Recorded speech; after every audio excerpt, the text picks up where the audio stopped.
Democracy does require basic bonds of trust between its citizens.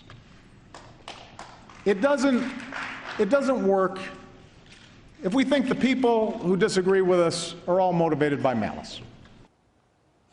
And that there, President Barack Obama outlining his vision for the future during his final State of the Union address. This morning, Dr. Stephen Caliendo, professor of political science at North Central College, joining us again with his reaction to last night's State of the Union address. Really atypical. Very atypical. I think if anybody's going to remember from that address, they're going to remember the part that we just heard, this overarching narrative that we need to do better with our politics, that we need to get along better and figure out ways to find common ground and work for that common ground.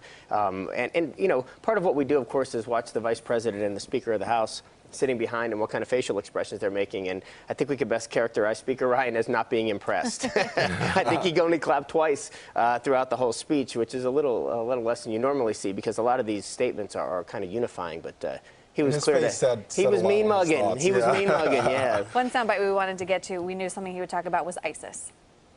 We just need to call them what they are: killers and fanatics who have to be rooted out, hunted down, and destroyed.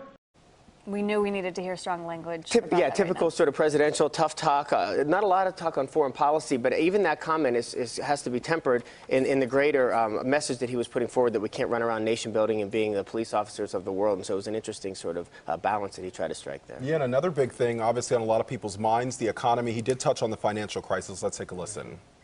Food stamp recipients did not cause the financial crisis.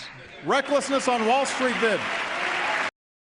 What's your reaction after hearing that? Yeah, some will accuse him of class warfare there. It certainly is election year politics, but he's not just playing to his base. He's playing to middle America. He's making sure that there's an understanding that when we have to think about our economic policies, we have to think about it from top down.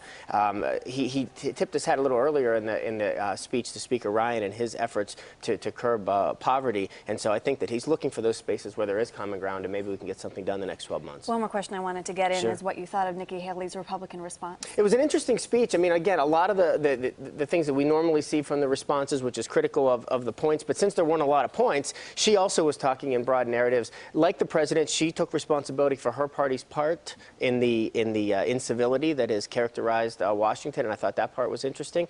But again, campaign rhetoric for the most part, she's certainly considered to be a vice presidential hopeful, and we have to take it all in that context as well. All right, we could talk about this all morning. We Lots to break down. Okay. Dr. Caliendo, thanks so much for joining us. It's great to see you. Thanks for having me. Most definitely. All right.